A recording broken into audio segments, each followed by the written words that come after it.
Three Questions by Leo Tolstoy.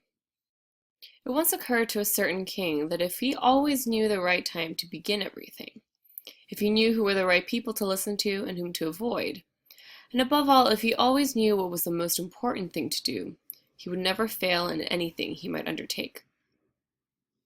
And this thought having occurred to him, he had it proclaimed throughout his kingdom that he would give a great reward to anyone who would teach him what was the right time for every action, and who were the most necessary people, and how he might know what was the most important thing to do. And learned men came to the king, but they all answered his questions differently. In reply to the first question, some said that to know the right time for every action, one must draw up in advance a table of days, months, and years, and must live strictly according to it. Only thus, said they, could everything be done at its proper time.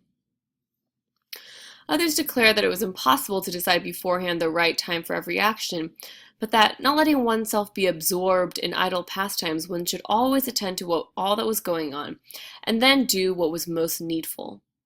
Others again said that however attentive the king might be to whatever was going on, it was impossible for one man to decide correctly the right time for every action, but that he should have a council of wise men who would help him to fix the proper time for everything.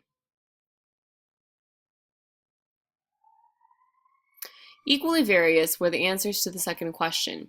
Some said the people the king the most needed were his counselors, others the priests, others the doctors, while some said the warriors were the most necessary.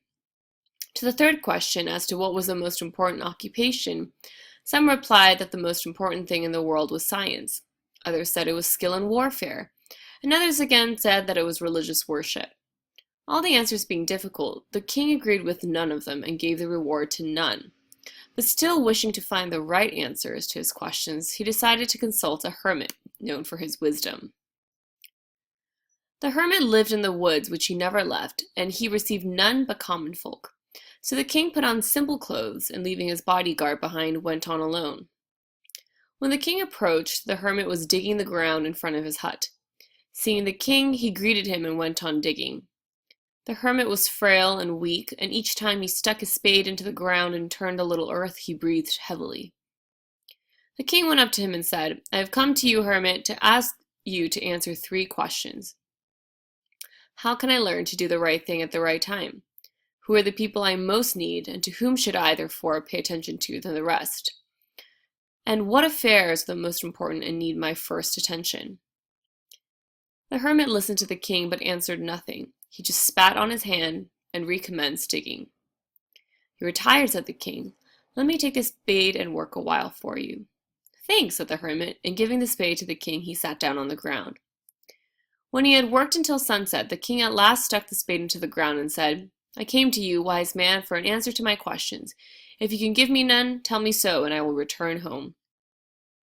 Here comes someone running, said the hermit. Let us see who it is. The king turned round and saw a bearded man come running out of the wood. The man held his hands pressed against his stomach, and blood was flowing from under them. When he reached the king, he fell fainting on the ground, moaning feebly. There was a large wound in his stomach. The king and hermit rushed to help him. The king washed it as best he could, and bandaged it with his handkerchief and with a towel the hermit had. But the blood would not stop flowing, and the king again and again removed the bandage soaked with warm blood, and washed and rebandaged the wound. When at last the blood ceased flowing, the man revived and asked for something to drink. The king brought fresh water and gave it to him. Meanwhile the sun had set, and it had become cool. So the king, with the hermit's help, carried the wounded man back into the hut and laid him on the bed.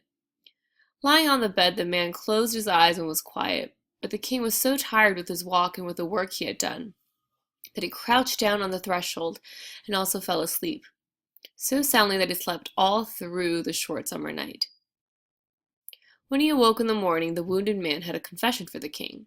He said, You do not know me, but I know you.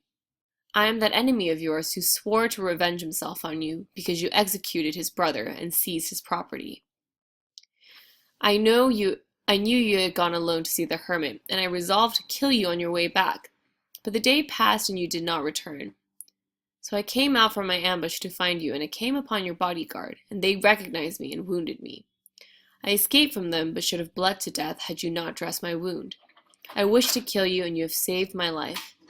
Now, if I live, and if you wish it, I will serve you as your most faithful slave, and will bid my sons do the same. Forgive me." The king was very glad to have made peace with his enemy so easily, and to have gained him for a friend. Having taken leave of the wounded man, the king went out into the porch and looked around for the hermit. Before going away, he wished once more to beg an answer to the questions he had put.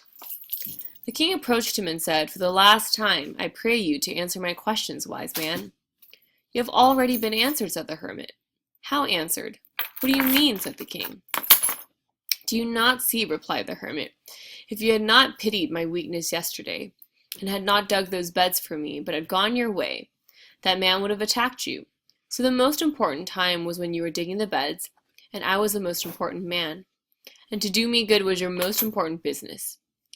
Afterwards, when that man ran to us, the most important time was when you were attending to him. For if you had not bound up his wounds, he would have died without having made peace with you. So he was the most important man, and what you did for him was your most important business. Remember then, there is only one time that is important. Now. It is the most important time because it is the only time when we have any power. The most necessary man is he with whom you are, for no man knows whether he will ever have dealings with anyone else. And the most important affair is to do him good, because for that purpose alone was man sent into this life." This is the end of the story. You should move on now to the individual questions. You will start working at the top of the page and work until the end of the page answering question number 5.